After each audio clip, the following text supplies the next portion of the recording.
And we're live! We are! Hello everybody, welcome back to BnB Anime. I am Blue, that is Brad. Today we are going to be discussing My Hero Academia Season 3, because we've kind of forgotten about My Hero for a while. I mean, speak for yourself. I have not forgotten My Hero, mainly because I know Season 6 starts up again in October. Yeah. So therefore, I'm like, we gotta get on the ball before Season 6 starts. That way, we can sit here and collect on that sweet, sweet clout that is My Hero. Yeah. Because although My Hero has one of the most toxic fan bases in the entire anime fandom, my god, is the show extremely popular. Also, we love it. My Hero's a lot of fun. It is a lot of fun. It's very nostalgia in the way that it's kind of in the way that it's structured. I feel like I notice it especially with this season, with Season 3, is that it doesn't, the way it's laid out isn't like how a normal season, like a two-course season is.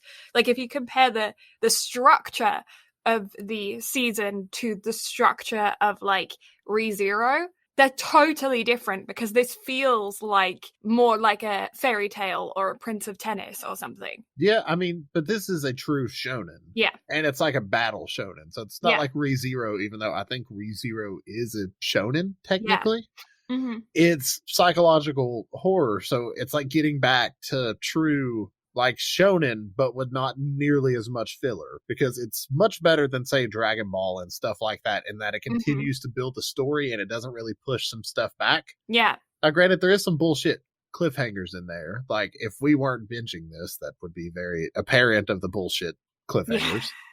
But overall, like it's just very well paced and very well structured. Now it is not Jujutsu Kaisen levels of beautifully structured, but it's right there with it. Like it's done extremely well. Yeah, it's just the thing of like the way that the way that it's cut off, I find very interesting, in the sense that like you have in this season specifically, there's like two main story parts, two arcs, right?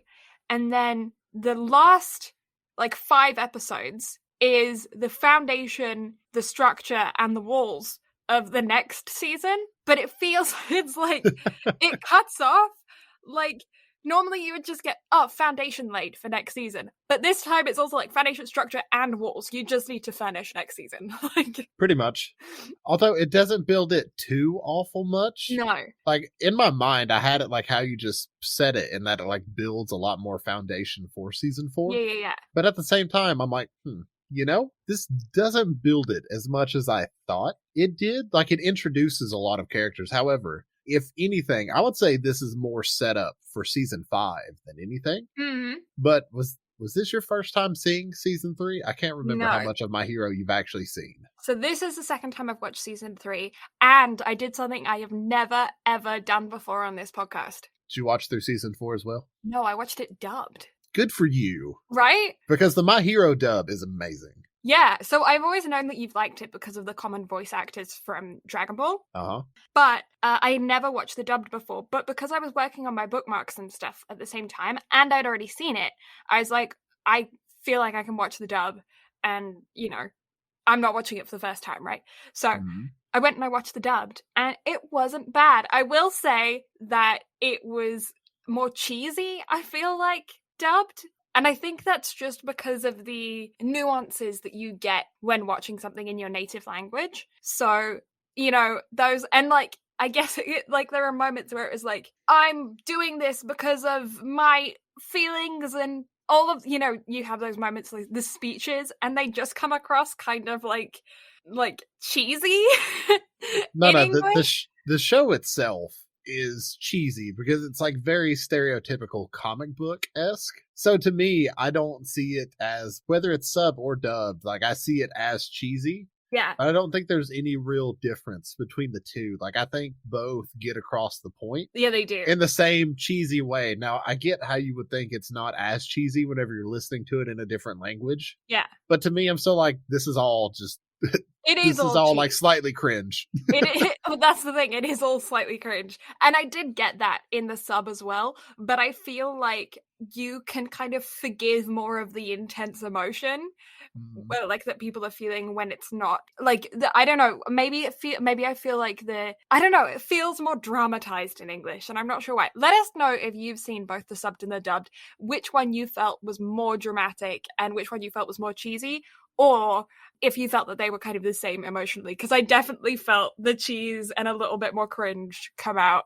with the English dub. Well, I guess for me, the thing about it is that I adore the My Hero dub, mainly for Sabbath, because All Might will forever be Sabbath to me. And I love the sub as well, don't get me wrong. But My Hero is that one show that I will always watch, both subbed and dubbed. So that's why I'm glad we have the podcast, and that's why we've gotten better about covering stuff like right after they end. Yeah. Because I know with season 6, like I'm going to watch it week to week subbed. And then come time for us to cover it, I'm going to watch it all dubbed. Because one thing that My Hero has going for it that a lot of shows do not. My Hero, the dubbing stays very consistent and close to the show. Like I think the dub drops like a couple of days after the sub. Yeah. And it's the only show that actually does that. Yeah. And I think that that's a very smart thing, not just because of the success of the show, but also because of how palatable the show is. Obviously, things like Demon Slayer are just as successful, if not more successful. But Demon Slayer has a much more target audience in the sense that it is for adults to late teenagers. You're probably going to get some younger teenagers who are watching it, but like it's targeted at late teenagers to early adults. Whereas My Hero is targeted to more of the younger to mid-range teenagers, but still very watchable for late teenagers to early adults to anyone, really. Which with having this broad target audience and the fact that it's so palatable makes it more reasonable for that to be the one that is, like, if you're going to have one that is dubbed so closely, this is kind of a really good experimental one for them to see about for an international audience, if it's reasonable for them to keep pushing it, or like having a connection with an English studio to send episodes through before they're released, all of this kind of stuff for them to be able to start dubbing earlier rather than dubbing immediately, as soon as it's released, this kind of stuff. Because I feel like it's just a really good show for them to test the waters on that. Well, I mean, also, especially for the domestic market here in the US. Yeah. With Marvel and DC being as prominent as they are, you already know a show like My Hero is going to be a huge hit, at least in North America. So not only that, but although Demon Slayer became the cult classic that it is from a worldwide standpoint, before that, like the only films that you would see going into theaters and get played in most theaters instead of just select few were Dragon Ball and My Hero. Like I said, the second My Hero film, which I'm going to have to schedule at some point in the near future because we haven't watched that. The second film took place and it showed in pretty much every theater around here, and it sold out. Like I showed up same day to watch a film and they're like, no, we sold out like weeks ago. And I'm like, excuse me? Like you're joking, right? Yeah. Just because at the time, like this was pre-COVID. Yeah. And so it was before like anime in the US, like just, I guess, lost its taboo in a way. Yeah. It very much exploded over COVID. Yeah. So to whereas now it's going to become a lot more and more common to see anime films come to more and more theaters. At back then, like really the only theaters or the only series that they would show in multiple theaters outside of select like huge markets is My Hero and Dragon Ball. So they kind of knew what they had like kind of going forward with this. And I think it was right around season 3 whenever they started the like slightly delayed dubbing. Yeah. And so I definitely would like to see more of that happen, but I guess a lot of that's just truly going to depend on the show, because I know shows like Demon Slayer, fuck off outside, I'm being important. It's just really going to depend on the audience, because Demon Slayer, a lot of people shit on the dub, myself included. Yeah. However, I guess it just depends on, it's really going to depend on the fan base and I guess kind of the demand for it, but also how the show's licensing is going to be handled with the dub. Mm-hmm. Because I know some shows, like especially if they get licensed by Toonami for the dubbing, then nobody's going to get the dub for like a year. Yeah. Like I think Demon Slayer, the Entertainment District, is just now finishing up its dub. Mm-hmm. And how long has that been over now? 6 to 9 months? Yeah, a long time. So it's odd. It's a very strange situation, but I definitely would like to see more of this kind of as it goes on. Yeah, I agree. I mean, I do think that there is always going to be that battle, I guess, between subs and dubs, and I feel like there's always going to be a preference towards subs. It's kind of like, I feel like it's going to be the kind of thing where it's like, do you listen on vinyl or on digital? And people are always going to kind of say that vinyl is better, even if digital becomes like more used, you know what I mean? So I feel like even if they do dub to a point where everything that we're getting is released simultaneously dubbed and subbed, you're still going to get those people that always watch and sub, you know? I think a lot of that just comes down to casting as well. Yeah. Like, it's really just going to depend on the voice acting market and who, like, ultimately, as long as the right casting choices are made for the right characters, because there's a lot of shows that I'll do like what I did with this one, whereas I'll watch it subbed week to week, and then whenever it comes time to cover it, I'll watch the dub for one, so I can do other things just to give myself a little bit of a break. But two, like I'm curious to see like how the voice acting compares from one side to the other. Yeah. Whereas this show does a beautiful job with like who does what for where, whereas other shows like Demon Slayer, I think they made wrong casting choices for, but that's just me personally. Yeah, I can understand that. And I also think that there's an element of like a casting pool, like who they have around to be able to voice anime. Because I think we all kind of know that cartoon dubbing and anime dubbing are different things. They have a different style, they have a different cadence, and they sound different to the viewer. So having a person who dubs, you know, who does voice acting for radios or for cartoon or for advertisements or like narration, these kinds of stuff. And that's kind of where our pool of voice actors in English are right now, is the vast majority of them do things like audiobooks and stuff like that. And there isn't a large amount of voice actors that specialize in anime, right? So they're probably dealing with a very small, relatively small, in comparison to somewhere like Japan, who has already had this as an established career path for a long time. We're dealing with a lot smaller amount of people that have experience doing anime, that understand the way of speaking, the cadence, the drama, all of this kind of stuff. And so they probably don't have a huge selection of people that they can work with, or at least nowhere near as a competitive selection. So you're not going to get people that have been dreaming of voice acting anime since they were 2 years old, you know? But that is more of a thing that you're going to get in Japan. So I feel like the more the anime gets popular, the more that we start seeing dubs, the more that people are going to target their career paths towards voice acting for anime, the more that we're going to start seeing it become a competitive field, and the more that we're going to get a lot of talent in the industry. Agreed.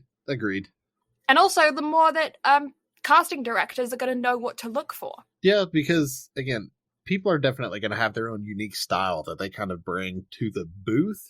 And with the current generation of, I guess, new and aspiring voice actors coming to the forefront, it's definitely going to create a lot more options. And especially with new directors and whatnot coming on the scene, like especially with what Makoto Shinkai did with Weathering with You, ensuring that new voice actors are getting brought to the forefront. Yeah. Because he wanted new leads for the sub and the dub of Weathering with You. Yeah. He didn't want like old established names. Like he wanted to bring in new blood just to kind of create like an air of newness coming to it. So especially if we see a lot of that going forward. Yeah. Then I kind of look forward to seeing how it goes and if the English dubbing process continues to grow with it and get better. Yeah. But all of this coming from two nerds that just want to be voice actors. That is true. That is true. And we jumped right into the discussion today. We didn't even go on about our own selves. So we need to scratch our narcissism itch. You can scratch your narcissism. Fuck. You do your thing. I don't have anything important to talk about this week. I'm tired. You don't have anything to talk about? No updates? No, I got manga. That's it. Tell us about your new Etsy shop. Oh, okay. Let's I can get do the that. plug started early. Okay, fair enough. Yeah, you guys know that I'm in art school. You guys know that I paint. So I have decided to open a little Etsy shop where I am currently selling bookmarks. They're all hand painted. None of them are prints. Each one is painted. And yeah, it's currently on Etsy. Blue Lavender Crafts. Lavender spelt Lavander. And yeah, it's just bookmarks right now. Eventually, I would like to get a bunch of different other kinds of stationery, like cards and all that kinds of stuff. But yeah, just bookmarks. And I have a custom option. So if you want a specific custom bookmark painted, I can do that for you. I don't have any anime themed ones uploaded currently, so I don't have any like references of stuff I can do. I have painted some anime stuff before, but haven't done it in a while. But yeah, if you're interested in that, check it out. I forgot to put in my custom order already. You need Whoops, to. I need to do that. But live on air, can you guess what it's going to be? Is it going to be Anya? No. Is it going to be Your Lay in April? No. Is it going to be All Might? No. Then I don't know. I was going to get you to do like a Sakura type setup across all of it. I can do that. Yeah, I figured it'd be cool and also kind of slightly simple, or at least easy on the color palette anyway, because it's just brown, lavender, and pink. Yep, I can do Sakura. But yeah, that's pretty much where I was at. I was like, I just want, Sakura trees. I can do that for sure. That's pretty much it. So also feel free to use that as a reference on your website. I will. Yeah. Hey. And yeah, so that's what I've been working on this week. Just that. And also I have a horror story. I don't know. Two things actually. I was going to start with one, but that just triggered me to remember another one. First one, when I was staying with my parents, a spider crawled its way into my apartment and made itself home. And I'm not terrified of spiders. Like, they give me the heebie-jeebies, but like I can deal with them. Like, they're fine. I don't like them particularly, and I don't really like them in my space. But like, if somebody had a pet tarantula, I would think it would be cool and I would want to hold it, but I would kind of freak out a little. That's my level of spiders. But I really especially do not like the ones with the teeny tiny bodies and the very long legs. And of course, that's the one that snuck into my apartment. And it's pretty big. I would say it's not an Australian-sized spider, but it's a decent-sized spider. And we don't get big spiders in Alberta because normally it's too cold. So we tend to get money spiders, and that's about as big as we get. Very, very small spiders. And so I'm dealing with different climate spiders now, which is harder. But yeah, so it's a big spider. I'd say if its legs, yeah, including its legs, it's probably about the size of like a golf ball, not like that's with its legs bent, so if you were to like flatten it out, it would probably be about the size of the palm of your hand. Does that make sense? Is it just a long leg? I don't know spiders. Sure, maybe. Is it like a grain of rice sized body but with long legs? A little bit bigger than a grain of rice, but yeah, pretty much. Those things are harmless. I know they are, but it freaks me out. Anyway, I've been keeping an eye on it. I've been keeping an eye on it for the past few days, and I have a tin that I've been trying to capture it with like a piece of cardboard. So I'll like put the tin over it, and I'll put slide the cardboard underneath, and I'll go outside and I'll shake it. And then I come back in again, and I'm like, okay, I definitely got it this time. And it runs away every single time. Why would you check it? Because I'm freaked out by it. Just take it outside and then, quote unquote, check it to let it go. I know, but it freaks me out. I don't like it, and I'm always scared that it's going to run towards me, which I know is so irrational because that spider is terrified of me. I know that, but I'm still scared that instead of running away from me, it's going to run towards me, which is dumb. It won't do that, but I'm still scared that it's going to. And anyway, yesterday I disturbed it because I went to go, it's in my bathroom, and yesterday I disturbed it because I went and cleaned my bathtub, and so I was using chemicals, and it's obviously was very strong smelling, and I guess I was moving the shower curtain a lot, and I disturbed it, and it ran away. And I woke up this morning, and I went to go check for it in my bathroom, and it wasn't beside the toilet where it normally hangs out, and it's gone. I don't know where it is, and I can't find it anymore. It's in the bedroom. It's in my bedroom. Luckily, my bedroom is on the ceiling, considering I have a loft bed. So, That's just going to stay up there and keep you company. Well, I'm making matters worse, aren't I? You are. Anyway. The second thing was that I think I nearly got recruited by a cult leader this week. Okay. Interesting. I know. I'm all down to hear about this. Yeah, so me and a good friend from school, we went to go have dinner together to catch up because obviously I've been at my parents' for a month. We haven't seen each other since before I left. So we went to go have dinner and catch up. We went and got Italian food. It was really nice. We went to a new place that we'd never been before. And we had a good time. And then we went for a walk after dinner. When we were walking, we came across this guy who had a Volkswagen van, which looked exactly like my parents' van. So I was like, my parents have the same van as you. And I was like, what year is it? And so we started talking. And it was 1 year newer than my parents' van. So it had like water-cooled engine, I think, instead of air-cooled. I don't know. I can't remember what he said the difference was, but like there was a minor difference. And anyway, but even the color was the same. It was like very like, oh my God, interesting. Same van. And so we started talking, and then he started talking about the fact that he is Buddhist, and he was like really into spiritualism and all this kind of stuff. And it was just fascinating conversation. So we were just standing there talking to him for a while. And then he started talking about the fact that he has bought land in France, and he is getting all of the people that he has been helping with his Buddhism. And I want to clarify it out there. I don't think that all Buddhists are like this. I specifically think he was kind of sketch. Just clarifying. This man specifically was sketch. And so he was talking about all these different kinds of people that he had helped. And he started doing this thing where he would go through his contacts and he would play voice memos that he had gotten from other people that he had helped. So like he had this one of this man who had been having trouble sleeping, and then he like removed a bad energy object from his life or something, and now this man could sleep, and this man had left him a message on his phone to be like, thank you so much for helping me sleep, you're a lifesaver, like all this kind of stuff. And he did this several times of like playing messages of look at all these people I've helped.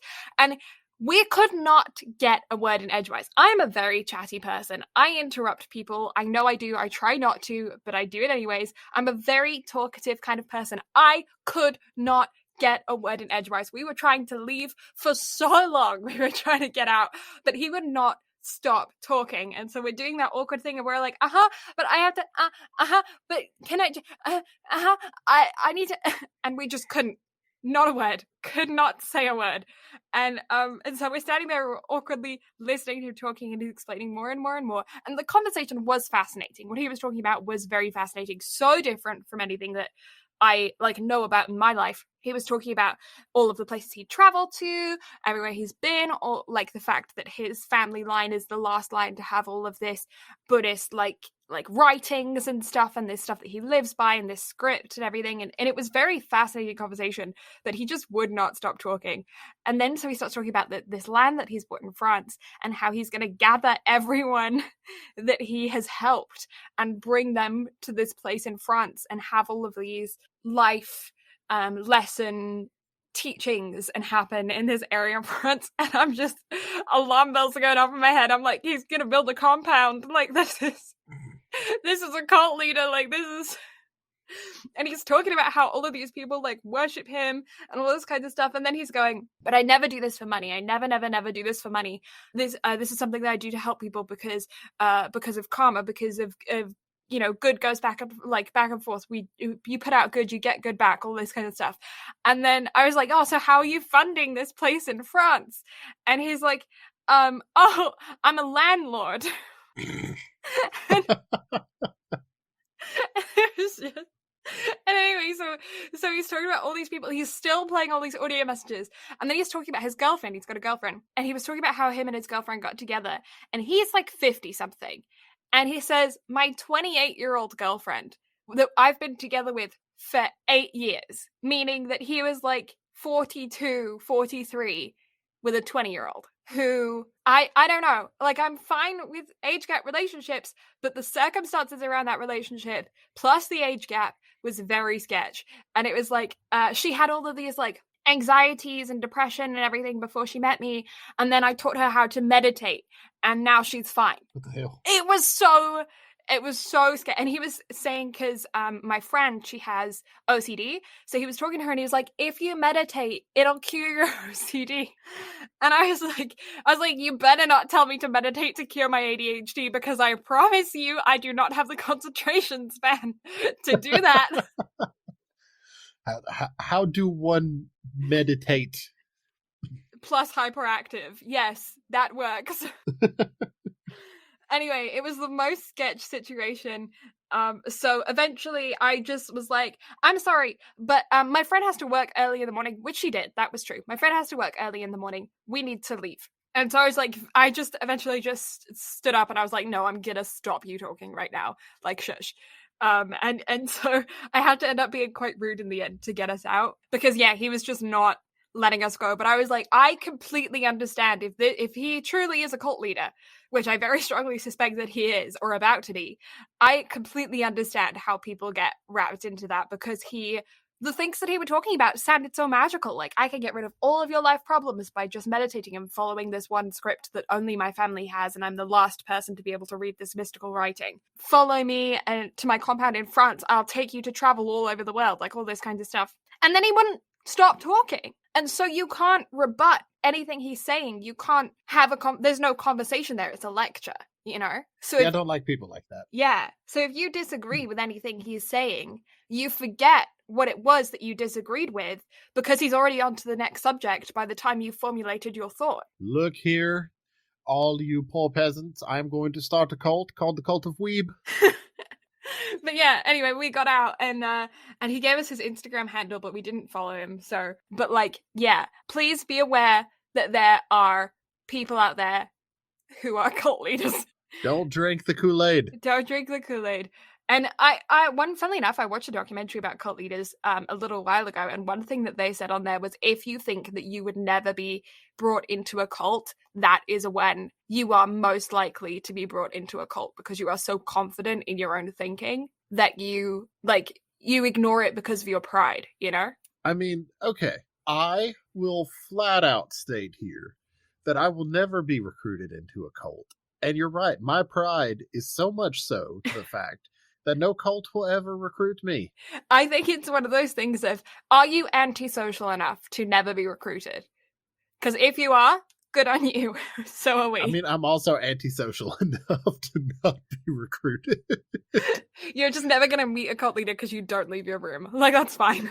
Well, I mean, there were people coming around back whenever I lived in Georgia, there were people going door to door. They weren't Mormons, but they were some sort of religious sect. Yeah. That were like going and trying to recruit people, to where literally whenever they tried to knock on my door and get me, I just went, shut the door.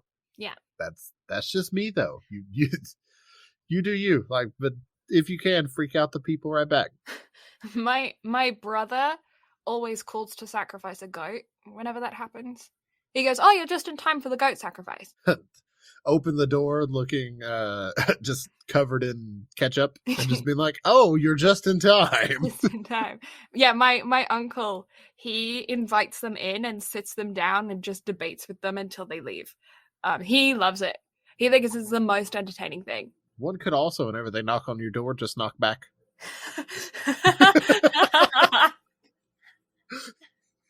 That's really funny.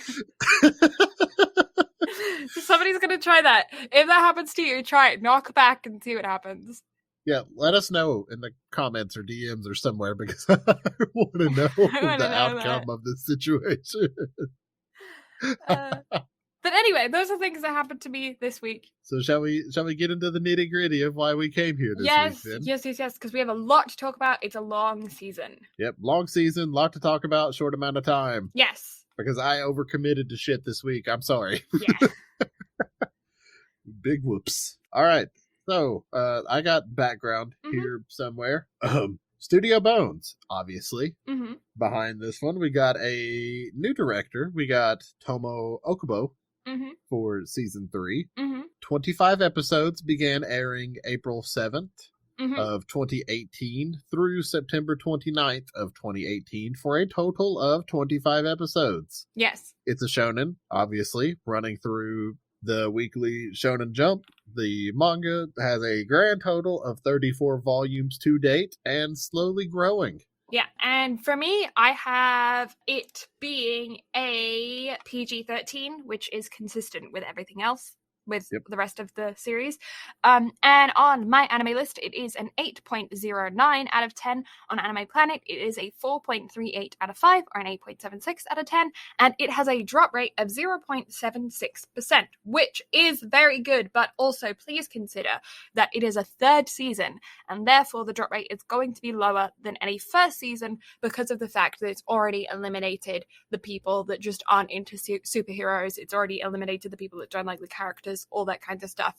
So if they don't already like the series, then they're obviously not going to continue watching it. So is on par, is still very good though. Yes. Yeah. Okay. What was our drop rate on season 1? Oh, season 1 was a 1.5, and then season 2 was a 0.64. Yeah, so it has a slightly higher drop rate than season 2, but not a crazy amount higher. So I wonder if, because of the current trend, I wonder if season 2 of Jujutsu Kaisen is going to have a 0% drop rate. It should do. according to current trend. Yeah, it should have 0.00. Oh, I'm here for all of it. Yeah. It'll be our first 0.00 if that happens. That would be nice. Nothing would ever break that streak. No, I'm trying to see because right now it does have our best drop rate. Yeah, Jujutsu Kaisen's first season drop rate was a 0.91. So for the second season, it should be, I don't know, 0.02 or something. 0.2. I missed the first 15 episodes of Darling in the Bronx. I love how we classify that. The rest of the show can go to hell. Just the first 15 episodes. Yep. So, My Hero Academia season 3. Yeah. So the third season of My Hero is pretty much broke up into 3 different sections. Yeah. You've got the forced training arc. Mm-hmm. You've got the final exam arc and the provisional licensing arc. Yeah. Like they're all just kind of intertwined. Yeah. But that is pretty much your entirety of the third season. With, oh my god. Big things happen this season. They do. So Chicken Hatch? I guess we haven't put Chicken Hats on. So before we get into Chicken Hatch, general overall story up to this point. Whiny boy gets quirk. Yeah. He go to school. Yeah. He figure out how to use quirk. Second season, he finally learned how to use quirk without breaking himself.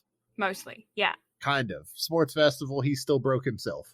Yeah. Which, go watch the sports festival arc. It's amazing. Yeah. But season 3, pick up literally right where season 2 end off. But it starts with beach episodes. So, spoiler Chicken Hats on. Yes. Beach episode isn't actually on a beach. It's in a school pool. But that's fine. It's close enough.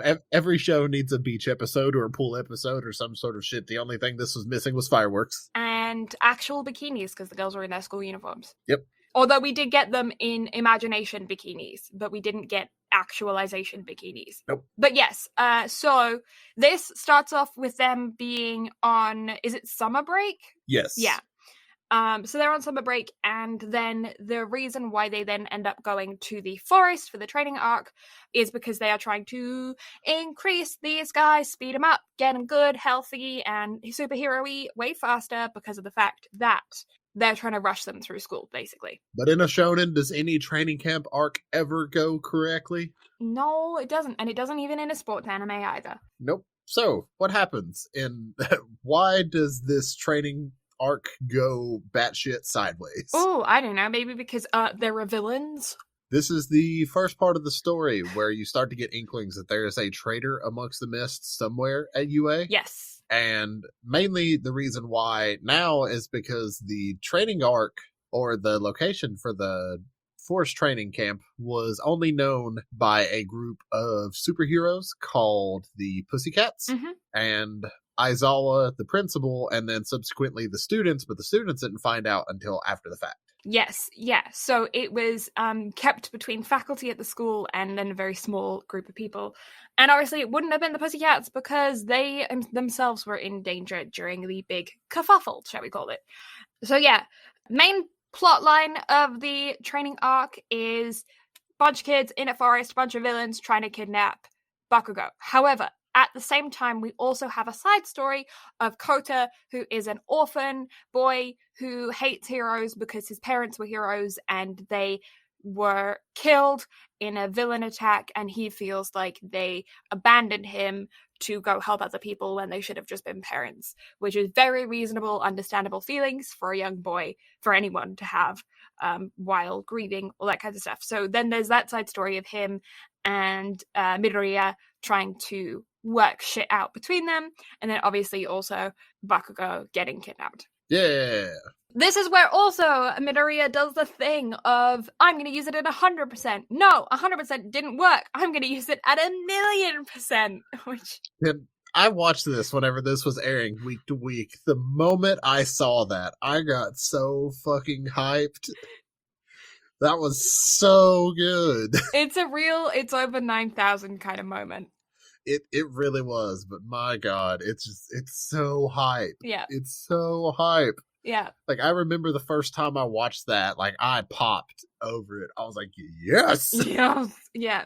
And Kota as well, like, having a whole character development arc with his feelings and stuff when he's only in, like, 5 episodes, and also becoming best boy of this season and then best boy of any other season that he's in. One thing the writer for My Hero does better than almost any other writer for anime, manga, period, is every single side character matters. Yeah. Like, no character is wasted. No character is thrown in just to fill empty space. No, like, they all have a purpose, or will continue to have a purpose. Yeah. And go ahead. Oh, well, I was just going to say, I think it's something that we actually commented on before about, specifically, I think we were talking about the animation and how this anime in particular has so much cool character design in all of the background characters and all the side characters and stuff. They're fully fleshed out characters, even if they're literally only in a shot for a half a second in the background. And it's insane because they all have quirks, right? So a lot of these, like, background people are designed to look like not fully human because of their quirks. Yes. It's really cool. It is very cool. Also, I mean, even the villains that attacked here. Yeah. Like, none of them were wasted. All of them made sense. It was cool to get introduced to a lot of these characters because we got introduced to a lot of reoccurring villains for what's going to take place throughout the rest of the series, and Dabi, Toga, Twice, and stuff like that. Yeah. So it was cool to get introduced to a lot of them and also see, like, how different quirk dynamics work in hero versus villain fights and how everybody kind of has to overcome adversity. Yeah, well, we got a really, really cool backstory on Twice specifically. Oh my gosh, yes, I love that. You get one more Twice background, or like character building episode for Twice. I believe it's in season 5. But because of that, like, rewatching this, because I didn't pay attention to it that much the first time watching this through. But after having seen the latest episode for Twice in season 5, actually being able to rewatch this one, I was like, oh my God. Like, I appreciate this so much more. Yeah. Well, it's very fascinating, and you completely empathize with how he became a villain with this storyline. So what we see in this season is that his quirk is that he is able to make clones of himself, but the clones don't disappear unless they are damaged, right? So they're not like on a timer. It's not like shadow clones, you know? Yep. So he makes a bunch of them, and originally he just like orders them around to do all this like cleaning, cooking, all that kinds of stuff, but then they end up teaming up against him, trying to kill him, and then they fight amongst each other, and then at the end of it, there's only one left, and this one left doesn't know if he's the original or a clone. And it's like, it's complete horror. Oh, 100%. Like, that would drive anybody mad, especially because the fact that he doesn't know if he actually is himself or not, he would also be afraid to damage himself, in that he doesn't want to disappear on the off chance that he does take any damage. Yep. Yeah. Although, can we just talk about how out of any of the quirks that you would want, his is probably the one that I would want? To have clones of yourself? Think about it. You could do so much stuff. Send one to work. That way you can stay home and play video games. Yeah, but I know I wouldn't want that. Yeah. But think about it. All you'd have to do is just get rid of the clone, and then you can go back to work whenever you feel like it. It's a free-for-all to do pretty much anything and everything you would want. No, I would want maybe like time skip or something to just get rid of that time, to just be like, ugh, no, I don't want to. Or like telepathy, where you can like manipulate somebody's mind as opposed to just read it. And then I can be like, no, I did come into work today. Hypnosis. That's what I'd want. I thought you were just going to say you wanted to be Anya for a minute. I mean, honestly, though. But she can only read minds as far as I have known, because... That's why whenever you said telepathy, I was like, aw, Anya, I want to watch more Spy Family. Yeah. So, update for the Spy Family thing. I have recorded the episode for First Impressions Friday. However, if you saw on the Twitter, you would know I had struggles. Basically, the editing software that I use for videos, it updated and it will not launch. I have uninstalled it, I have reinstalled it, I have done everything under the sun to try and make it work, but I cannot, and I just got really, really frustrated and needed to walk away and take a break. So I'm going to try and fix it this week, and I will try and get it out this Friday, but yeah. It is recorded, it just needs to be edited and uploaded. But the sound is edited, the audio is edited. I could release it as just an audio episode, but I wanted to put it on the YouTube, so I was going to make a video to go with it. And yeah, struggles. We'll figure it out. Yeah, we will. But it is recorded, it's just not up. So stay tuned. Yeah. But yeah, so Bakugo gets kidnapped. He does. And then we get I guess like this is kind of the most pivotal moment throughout the season, because it kind of triggers the rest of the events. Yeah, like the All for One arc essentially sets up everything else for the show going forward. Yeah. Because pretty much everybody in Class 1A feels defeated because one of their classmates got kidnapped. Mm-hmm. Deku absolutely fucked up his arms to the point to where the doctor told him that if you hurt yourself one or two more times, you'll never be able to use your arms again. So this kind of sets up like how he has to fight going forward. Mm-hmm. But then also they mount a rescue operation separately from the heroes to go try to get Bakugo back. Mm-hmm. And this is just where nothing will ever be the same going forward. Yeah. After this arc. Yes, 100%. So throughout this, we also get some really cute little episodes of just, I guess you could call them like filler episodes, but I wouldn't necessarily, because to me, there is still a lot of character dynamics and confirmation of character growth. Specifically, you'll see that in Ida and Tsu, where you get to see them, like Ida, you get to see him fully understanding and acting upon the growth that he had in season 2. And then with Tsu, you get to see more of an insight into her own brain and how she's feeling. And also we get some... Oh, what's her name? My brain is just gone. Which one? Uraraka. What? Uraraka? Thank you. Okacho. I'm just going to go... Ochako. Why? Ochako. What? Ochako. Uraraka. You think I would know this? You think? Well, I do know this. My brain, my mouth, I'm malfunctioning. Can you do Uravity? No, probably not. I can't even speak. Ochako. Uraraka. What's going on with me today? What is actually happening? I'm here for all of it. She had some... I don't know whether we can necessarily call it character growth, but we can say that she had some definite realization of her own emotions throughout this time period, which I know is very controversial within the fandom. She is what I would consider to be a Marmite character. You either love her or you hate her. Yeah, shit happens with her during this. It's like she realized that she's starting to have feelings for Deku, whether she wants to or not.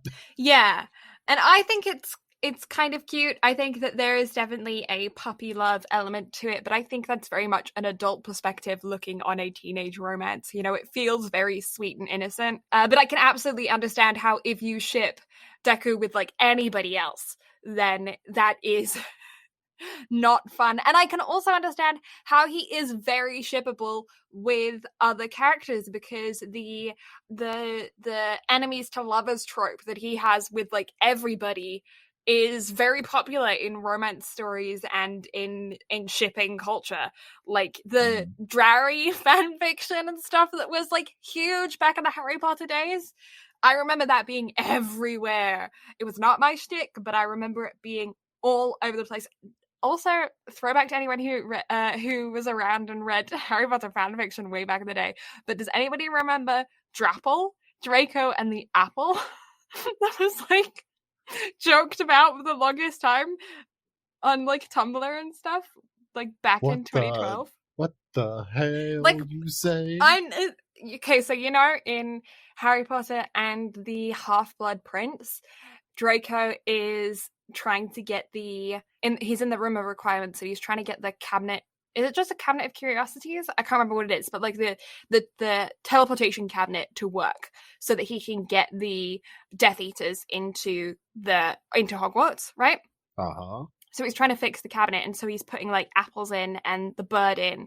You remember? Uh-huh. Well, that apple that he put in, for some reason, people started shipping him with on Tumblr, like back in 2010, 2012, I don't even know when, but like back in the day, people started shipping him with the apple, and it was his fan fiction name, the ship name was Drapple.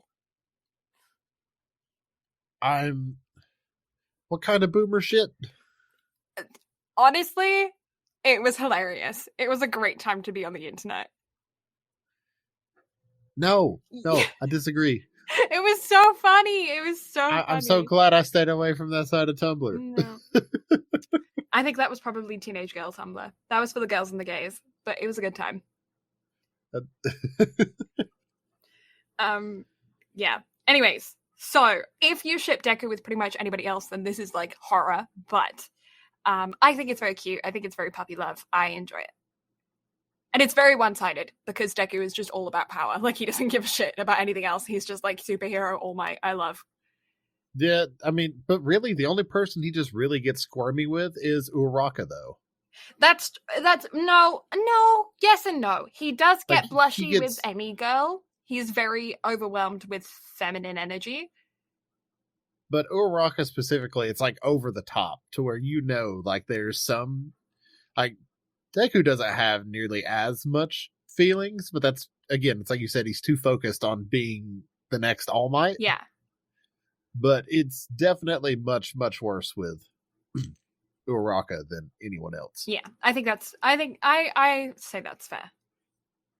Okay. So do we talk about one of the best fights in the entire show? We do. Let's talk about it. Take it away. So Bakugo gets kidnapped. Deku, Kirishima, Ida, Yayorozu, and Todoroki all go after him in an attempt to try to recover him. Come to find out, they're at a Nomu factory. Bakugo, not actually there. However, Bakugo ends up getting teleported there by the big bad of our series. Yes. So, All For One finally makes his appearance, blows a massive hole in Best Genus.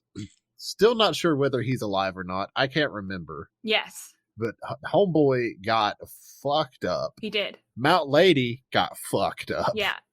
Pretty much any hero that was there on scene got fucked up. But Shigaraki, Bakugo, Toga, pretty much all the rest of the League of Villains get teleported there by All For One. They try to get out of there. All Might shows up and is like, all right, time to fight. We do this. Yeah. League of Villains leave. Bakugo gets saved by Deku and everyone else. He doesn't get saved. He takes his first opportunity to leave, remember? Oh, yeah. It was his best convenient exit for getting out of there. Yeah. That's exactly what it was. And then All Might and All For One have the fated showdown that we all knew would happen at some point during the show. Mm-hmm. And my God, just one of the best voice acted scenes in all of shonen anime. Yes. Yeah. Because, so good. And very, very interesting things happen throughout this time as well. We also get the exposure of All Might's secret, the fact that he is not constantly buff.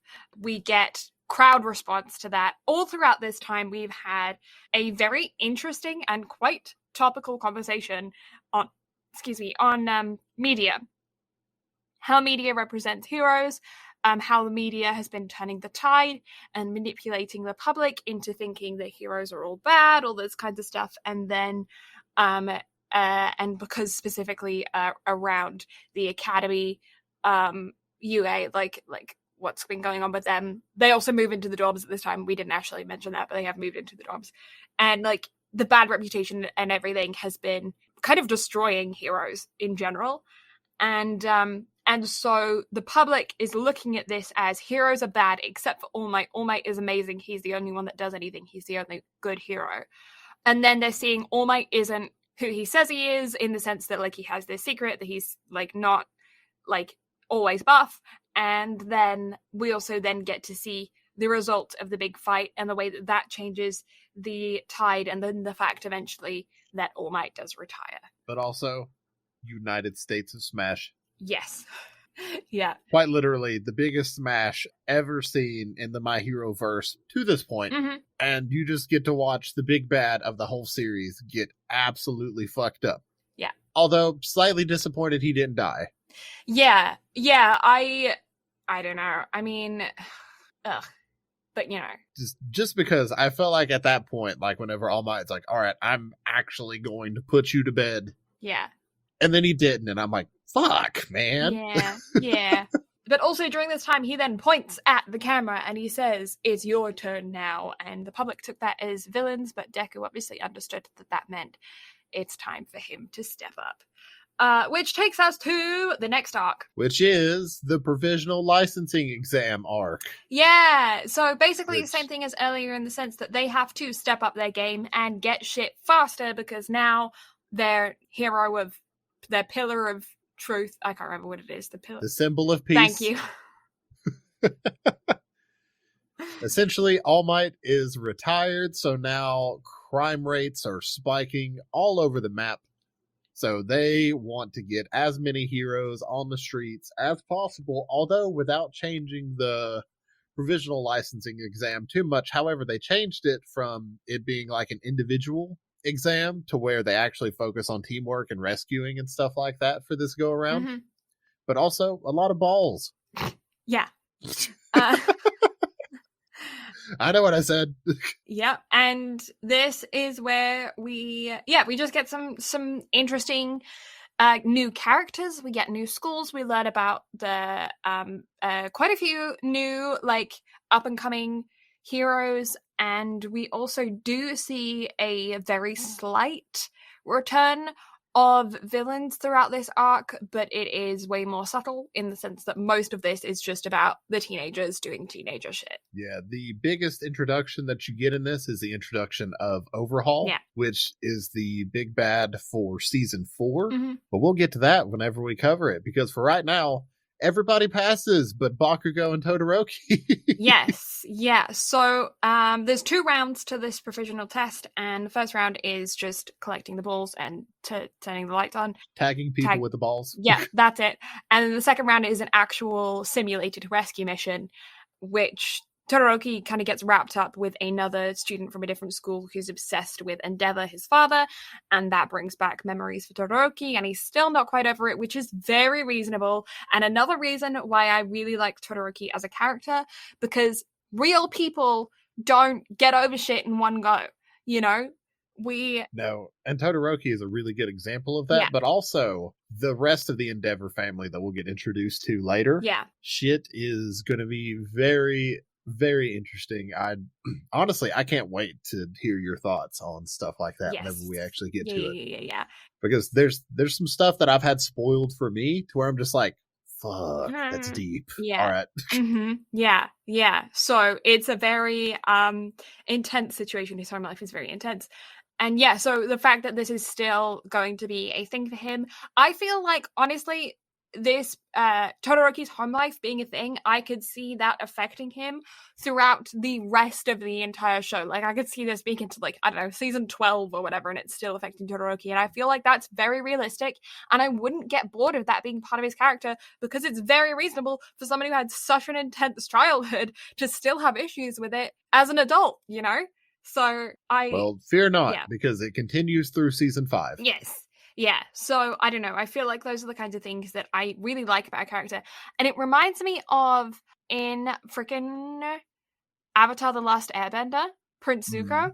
Yeah. And I think those, well, I mean, they have a lot in common in the face burn from that situation, you know? But Yep. I also really like how both of them are fantastic in the sense of they're good, they do good things, but they're not perfect people, and they have to, they are real, like, villain to hero, their villain to hero arcs are amazingly well established and very well done. And they know that they have to grow. Yes. Like, they know they have to learn and grow to become better people. And you see a lot of that in Todoroki this go around, where he learns, like, hey, like, I was an asshole. Yeah. So I promise I'm going to do better. Yeah. And it's not a smooth transition for either of them. They ebb and they flow. And that's reasonable as how people actually are, which I think is why people love them as characters. Both of them are really, really, really loved as characters. And I think it's because there's a real human element to them. Unlike with someone like Deku, who is kind of like his faults. He does have faults, but like he's so determined with his goodness that he doesn't seem quite as relatable. Like, you really like him, he's an amazing character, but he's not you as a character, whereas Todoroki feels more human. Yeah. Okay, so then, and Bakugo just needs to work on his temper because he's rude. And dorm life. Yeah! We get a tour of each other's places. I think that actually happened beforehand. Was it before or this time? I don't remember. It might have been like right before this, but it was literally right before this. Yeah. And then you get to see some of the most beautifully animated Sakuga that I've ever seen whenever Deku and Bakugo come to blows for the second time. Yes. Yeah. And this is a very emotional battle. Oh, I kind of get a little teary-eyed during this, not gonna lie, because you feel the emotion coming out, especially whenever you see Bakugo break. Yeah. For a minute, and he's like, look, I'm the reason that All Might lost his power. Like, I'm the one who's weak.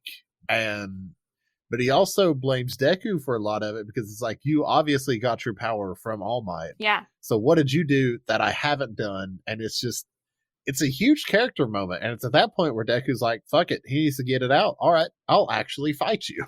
Yeah, so it's a real display of insecurity from someone who up until this point, like, you can tell that he's insecure in the sense that he is always so aggressive that there's a clear wall there.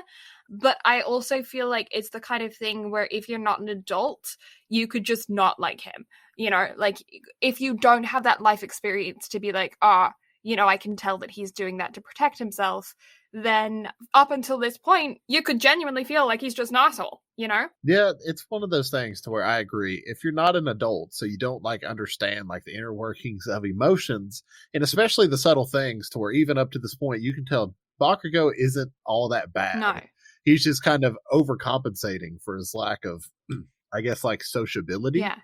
Or like his, you know, want to be the best. Like, he just over exaggerates everything and like takes it out on people. Mm-hmm. But you can tell like he means well with a lot of his actions. Like, don't pay attention to any of his words, but his actions actually reflect like him wanting to grow and be better. But you actually get to hear like what's going on inside of his head with this. Yeah, it's the first time that we've truly seen him allow himself to be vulnerable.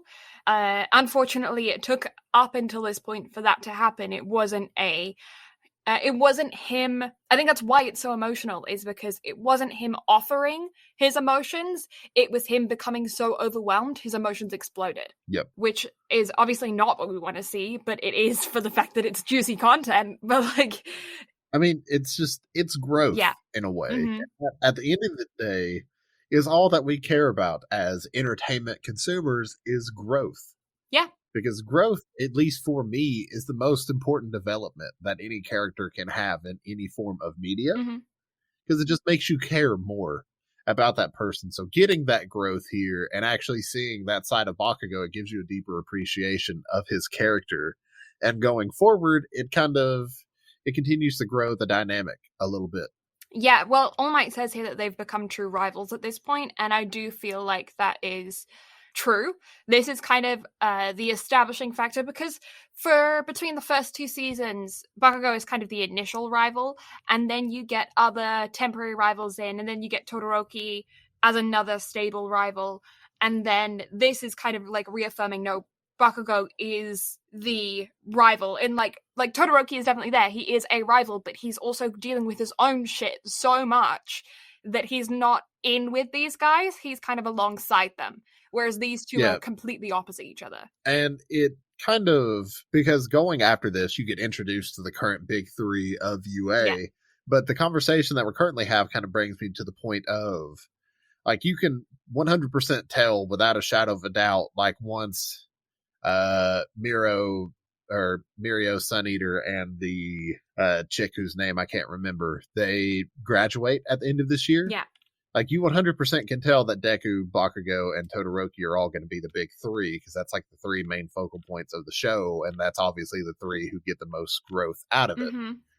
However, like, they're guaranteed to be like the big three going forward as far as like hero society as well. Yes. Yeah, so yeah, it's Bakugo's also kind of like the wrench thrown in the mix, because of course obviously Todoroki's Endeavor's son, and then All Might chose Deku, right? So Bakugo is like the wrench. He's like the random, which is an interesting dynamic. Because he doesn't have a mentor in the same sense. Not that Todoroki's Endeavor is exactly a mentor, but you know what I mean. Like yeah. And then obviously we get set up for the next season. So we get them saying, hey, you're going to do work placements. And yeah, so we're bringing in some the top 3 students from the school to tell you about their life in work placements and hero work studies.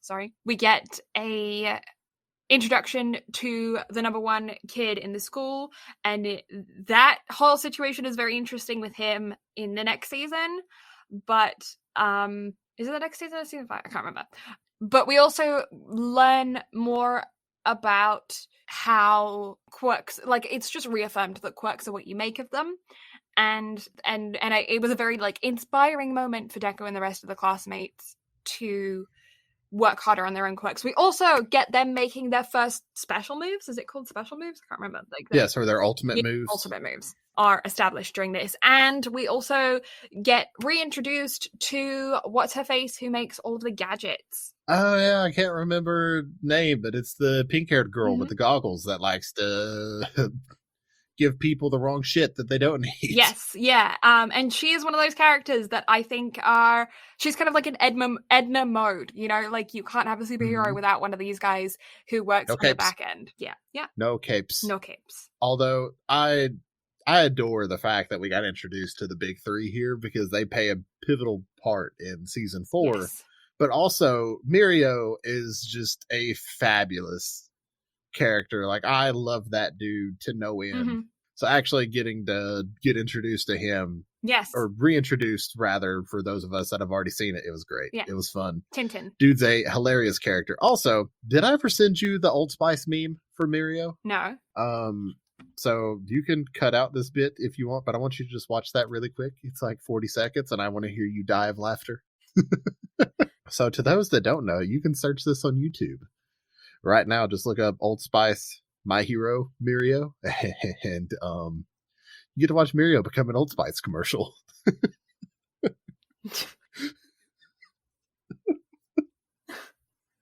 Oh, God.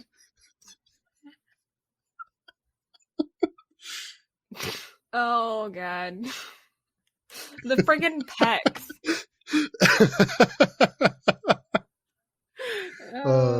Is that not brilliant? Oh, God. He reminds me of Tintin. Who? Tintin. Who? Oh, it's a old comic book, an old cartoon from way back in the day. Oh, I know who you're. Okay, yeah, I get it. I get where you're coming from now. Okay. But like, okay, but tell me, he's not Tintin. Oh, 100%. I can 100% see that. Right? He's Tintin. But also power. But every time I see him, I'm like, oh, Tintin. Like, the eyes, even the eyes are the same. Like, they must have been inspired by Tintin, because the eyes on the head, like... Yeah, he's Tintin. Yeah, that's season 3. Okay. Yeah. So, what do you give it? I'm curious about what I gave. Okay, I'm not going to look. I'm just going to rate on my... I actually don't think we have it on the spreadsheet, so pay no attention to that. Pay no attention to that. I haven't listened I haven't listened back that far. Yeah. So I haven't filled it in, and nobody wants to take me up on my I will give you money if you'll just fucking listen to it, and people refuse. Okay, I'm gonna rate it. I really like the dumb little filler episodes. I thought they were really cute. The story was great. The pacing was good. The fight scenes were awesome. It's cringe, but it's supposed to be. It's so rewatchable. I'm like an 8.5, like a 9. Yeah, I'm right there with you. I'm also sitting at a 9. Like, everything about this was great. Yeah. The first OP was far better than the second. Agreed. I will say that. Although I liked the second ED. Yeah, the second ED was good. The first ED and the second OP are definitely the lackluster ones of the bunch. Yeah. Not that I hate the second OP. No. But just Odd Future is just such a sick good. OP. Oh, it's so good. Yeah, and the second ED is a sneak attack. Like, the first couple times I listened to it, I wasn't sure, but the more that I listened to it, the more I liked it. So do you want to trip yourself out a little bit? Sure. Go listen to the actual version of Odd Future. Okay. It's more techno, and so it kind of throws me for a loop. Oh. Like, I still don't know how I feel about it. I mean, I love the OP, don't get me wrong, but that full version of the song, I'm like, I don't know how to feel right now. Yeah.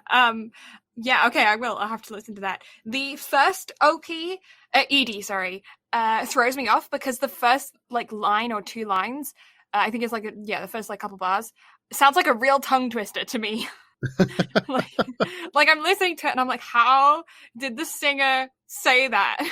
Oh, don't you worry. You want to be thrown for a loop. We got some shows coming up with some anime rap. Okay. Coming up very soon, so your brain's gonna be fried. Just give me at least a couple of weeks. Okay, interesting. Because we got Kong Ming coming up in 2 weeks. Okay. And I'm so excited. Okay. For one, because I want to watch your brain melt over a show that literally came out of fucking nowhere and just stole the show this season. Okay, interesting. But also rap.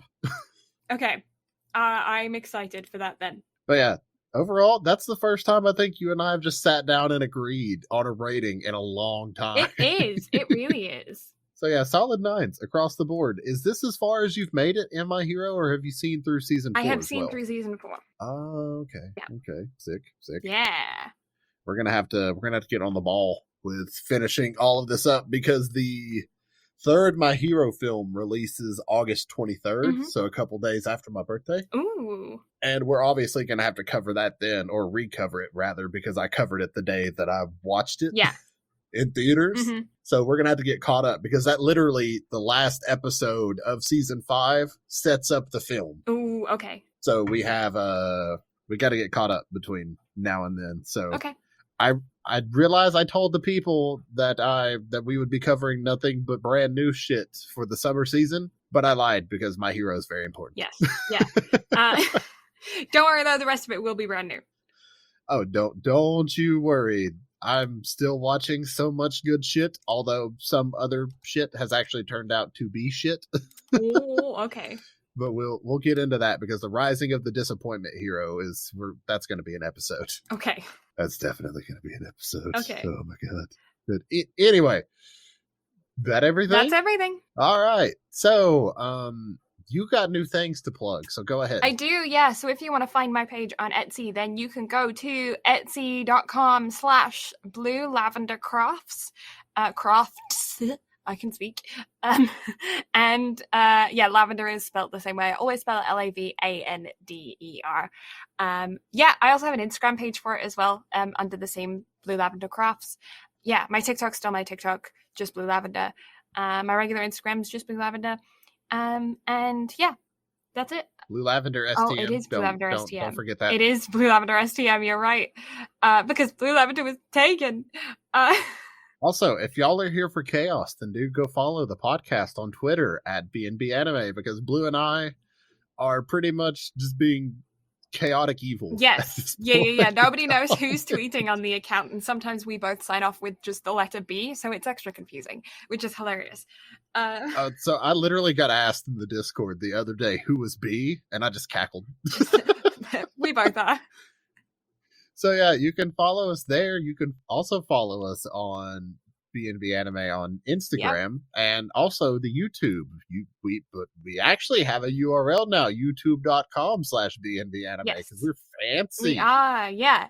And Brad has stuff as well, so you can go check Brad out on twitch.tv/BradCartonGaming and Instagram under the same handle. Yeah, because I stream sometimes. I've been neglecting that. However, we started up a new Minecraft SMP server. Ooh. So with all the mods and shit, so it's a lot of fun. That does sound fun. I love Minecraft. And so it's great. It's fun. I'm considering streaming it now that we've got a lot more established and got a lot more stuff going on. We're doing all the mod 7 pack, and there's so much shit in it, mate. Ooh. Like there's dungeons, like there's a giant like smelting system to where you can create like custom pickaxes and axes and swords and shit. Fun. Like everything is so in depth. It's all incredible, and it's actually based off of the newest Minecraft update, so the 1.18 with all of the like caves and cliffs and shit. So it's absolutely massive. I still don't know how the hell I'm dealing with the fucking cliffs or underground shit, because it's absolutely massive. The caverns are huge. It introduces underground dungeons as well, which are absolutely massive and seem to expand for fucking ever. So there's a lot going on, and I'm looking forward to kind of streaming it going forward. Cool. So yeah, you can find that on the Twitch page. Go follow it. You'll get notified, I promise. Just be sure to hit that bell. Yes. Ding. Yeah. And if you want to check out our website, you can at www.bnbanime.com. On the website, we have all of our episodes previously archived, so you can download them straight from there, as well as links to your favorite listening platform if you feel like downloading on those. We also have a bunch of background stuff on the website, so be sure to check that out as well. And I think that's everything. Yeah, going back to the YouTube thing for a second, we got new content coming between Blues, bi-weekly, first impressions Friday. Yeah, 5th. Yeah, 5th. Yeah, and then we've got Anime Island coming soon. I'm still working with my graphic designer on getting like the video template and everything made up. But once that's done, those episodes will also be releasing bi-weekly as well. So you get one extra video a week from us. Also, these episodes week behind. So go check us out on Spotify and Apple and all that other stuff. Yes. If you want to get ahead on your podcast listening, just saying, go follow us, go subscribe, do all the plus things. Yes. Yeah. Get notified whenever we release new shit, because we're important. We like doing go this. Plus Ultra. Yes, exactly. Go beyond. Go follow us on all the things. Plus Ultra. Do it, or All Might's going to be upset. Yep. Yeah, you'll disappoint All Might if you don't. Yeah, you don't want All Might to frown. No, you want All Might to always be smiling. Yeah. You will make Deku cry if you don't go like and subscribe to all the things. Oh no, we can't say that. That's so sad. But it's true. Oh. Anyway, that's it from us. Yeah, that's it. So thank you all so much for listening. Blue and I greatly appreciate it. Next week, Vinland Saga, which was a fan request thing. So we're officially doing that to the people that requested that from us. You know who you are. So you'll be getting that next week. But until then, we'll catch y'all next time. Bye-bye. Bye.